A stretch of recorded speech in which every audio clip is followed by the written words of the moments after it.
ಈ ದಿನ ನಾನು ಯಾಕೆ ಸ್ಕ್ರೀನ್ ಮೇಲೆ ಬರ್ತಾ ಇದ್ದೀನಿ ಅಂತ ಹೇಳಿದ್ರೆ, ಬಹಳ ಮುಖ್ಯವಾದ ಒಂದು ವಿಚಾರ. ಡಾಕ್ಟರ್ ರಾಜ್ಕುಮಾರ್ ಅವರ ಜನ್ಮದಿನ 24ನೇ ತಾರೀಕು ಇಡೀ ಜಗತ್ತಿನ ಎಲ್ಲ ರಾಜ್ ಅಭಿಮಾನಿಗಳು ಸಂಭ್ರಮಿಸಿ ಆಚರಿಸಿದ್ರು ಅವರ ಜನ್ಮದಿನವನ್ನು. ಪ್ರಶ್ನಾತೀತರು ಡಾಕ್ಟರ್ ರಾಜ್ಕುಮಾರ್ ಅವರು.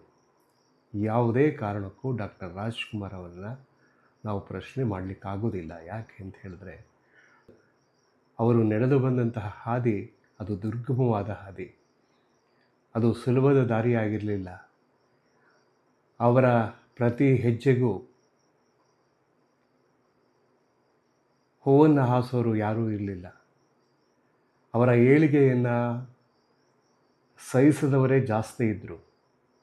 ಅವರ ಮೇಲೆ ಅನೇಕ ಟೀಕೆ ಟಿಪ್ಪಣಿಗಳು.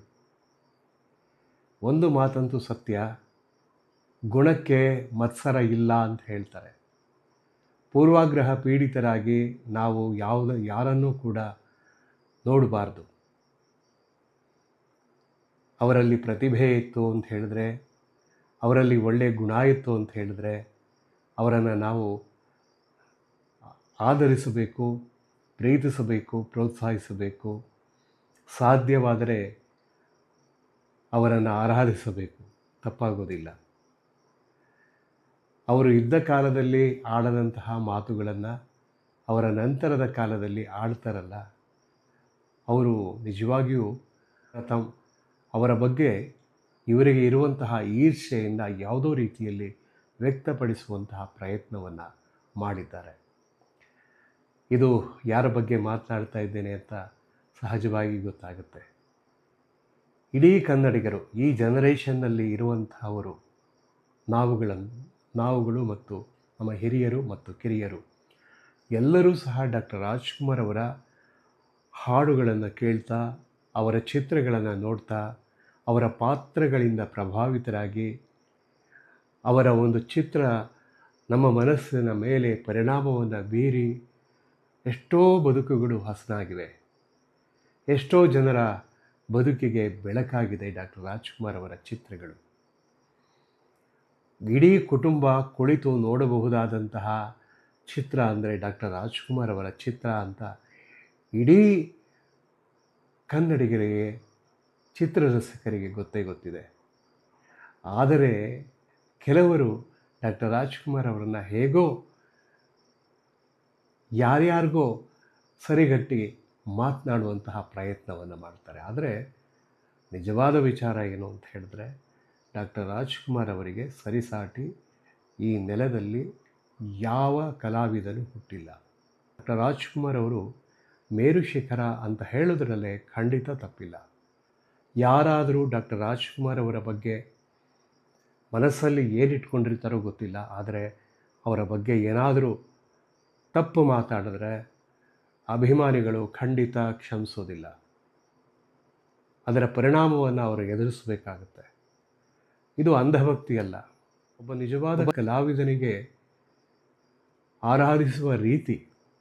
ಹಾಗಾಗಿ ಅಪ್ಪಿ ತಪ್ಪಿಯೂ ಕೂಡ ಅಣ್ಣವ್ರ ಬಗ್ಗೆ ಯಾರೂ ಕೂಡ ಮಾತನಾಡಬಾರ್ದು.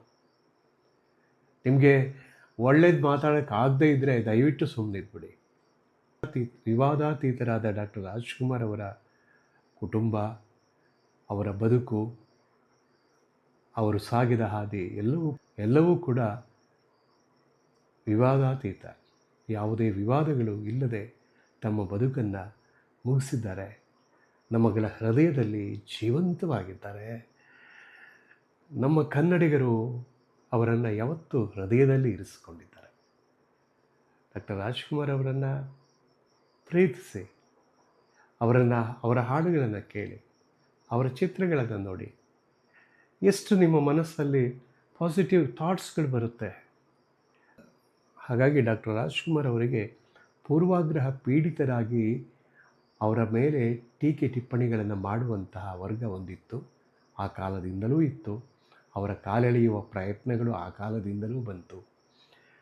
ಕನ್ನಡದ ಮೊದಲ ವರ್ಣಚಿತ್ರಕ್ಕೆ ಡಾಕ್ಟರ್ ರಾಜ್ಕುಮಾರ್ ಅವರೇ ಅಮರಶಿಲ್ಪಿ ಜಕ್ಕಣ್ಣನ ಪಾತ್ರವನ್ನು ನಿರ್ವಹಿಸಬೇಕಾಗಿತ್ತು. ಕೊನೆಯ ಘಳಿಗೆಯಲ್ಲಿ ಅದನ್ನು ಬದಲಾವಣೆ ಮಾಡಿ ಕಲ್ಯಾಣ್ ಕುಮಾರ್ ಅವರಿಗೆ ಕೊಡಲಾಯಿತು. ಅದೇ ರೀತಿಯಲ್ಲಿ ಮಂತ್ರಾಲಯ ಮಹಾತ್ಮೆ ಚಿತ್ರದಲ್ಲಿ ರಾಘವೇಂದ್ರ ಸ್ವಾಮಿಗಳ ಪಾತ್ರವನ್ನು ಡಾಕ್ಟರ್ ರಾಜ್ಕುಮಾರ್ ಅವರು ಮಾಡ್ತಾರೆ ಎಂದಾಗ ತುಂಬ ವಿರೋಧಗಳು ಬಂತು. ಕೊನೆಗೂ ಕೂಡ ಡಾಕ್ಟರ್ ರಾಜ್ಕುಮಾರ್ ಅವರಿಗೆ ಆ ಪಾತ್ರ ಒಲಿದು ಬಂತು. ಹಾಗಾಗಿ ಡಾಕ್ಟರ್ ರಾಜ್ಕುಮಾರ್ ಅವರು ಆ ಪಾತ್ರವನ್ನು ಮಾಡಿ ಅವರೇ ಹೇಳುವ ಪ್ರಕಾರ ಆ ಪಾತ್ರವನ್ನು ಮಾಡಿ ನಾನು ಧನ್ಯನಾದೆ. ನಾನು ಮೆಚ್ಚಿಕೊಡುವ ಒಂದೇ ಒಂದು ಚಿತ್ರ, ಅದು ಮಂತ್ರಾಲಯ ಮಹಾತ್ಮೆ ಎಂಬುದಾಗಿ ಹೇಳ್ತಾರೆ. ಸತಿಶಕ್ತಿ ಸಿನಿಮಾ ತೆಗಿಬೇಕಾದ್ರೆ ಪುಟ್ಟಣ್ಣ ಕಣಗಾಲ್ ಕೆಲವು ಶಾರ್ಟ್ಸ್ ತೆಗಿಬೇಕಾದ್ರೆ ಡಾಕ್ಟರ್ ರಾಜ್ಕುಮಾರ್ ಅವರಿಗೆ ತುಂಬ ಅವಮಾನ ಮಾಡಿದ್ದಾರೆ. ರಾಜ್ಕುಮಾರ್ ಅವರಿಗೆ ಮನಸ್ಸಿಗೆ ಬೇಸರವಾದರೂ ಕೂಡ, ನೀವು ನಿರ್ದೇಶಕರು ಏನು ಹೇಳ್ತೀರಿ ಅದನ್ನು ನಾನು ಮಾಡ್ತೀನಿ, ಅದಕ್ಕೋಸ್ಕರವೇ ನಾನಿರೋದು, ನೀವು ಹೇಳ್ಕೊಡಿ ಅಂತ ಹೇಳಿ ಅವರಿಗೆ ವಿನಮ್ರವಾಗಿ ಅವರ ಜೊತೆಯಲ್ಲಿ ನಡೆದುಕೊಳ್ತಾರೆ. ಪುಟ್ಟಣ್ಣ ಅವರಿಗೆ ಆಮೇಲೆ ಅದು ರಿಯಲೈಸ್ ಆಗುತ್ತೆ. ಆಮೇಲೆ ಸಾಕ್ಷಾತ್ಕಾರ, ಕರುಳಿನ ಕರೆ, ಮಲ್ಲಮ್ಮನ ಪವಾಡ ಈ ಥರ ಚಿತ್ರಗಳನ್ನು ಮಾಡ್ತಾರೆ. ಸತಿಶಕ್ತಿ ಚಿತ್ರ ನಡೀಬೇಕಾದ್ರೆ ಅದು ಕಣಗಾಲ್ ಪ್ರಭಾಕರ್ ಶಾಸ್ತ್ರಿಯವರ ಚಿತ್ರ. ಅದು ಪುಟ್ಟಣ್ಣ ಅವರಿಗೆ ಕೆಲವು ಶಾರ್ಟ್ಸ್ ತೆಗಿಲಿಕ್ಕೆ ಕಣಗಾಲ್ ಪ್ರಭಾಕರ್ ಶಾಸ್ತ್ರಿಯವರು ಬಿಟ್ಟು ಹೋಗಿರ್ತಾರೆ.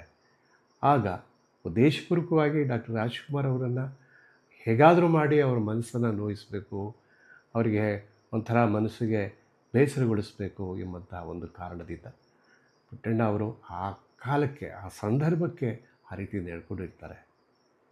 ಅದು ಆಮೇಲೆ ಅವರಿಗೆ ರಿಯಲೈಸ್ ಆಗುತ್ತೆ. ಹಾಗೆ ಡಾಕ್ಟರ್ ರಾಜ್ಕುಮಾರ್ ಅವರಿಗೆ ತುಂಬ ಸಂದರ್ಭಗಳಲ್ಲಿ ನೋವನ್ನು ನೀಡಿದ್ದಾರೆ. ಅದೆಲ್ಲವನ್ನು ಗೆದ್ದು ಬಂದಂಥವರು ಡಾಕ್ಟರ್ ರಾಜ್ಕುಮಾರ್. ಅದಕ್ಕೆ ವರನಟ, ಗಾನಗಂಧರ್ವ ಎಲ್ಲ ಹೇಳೋದು.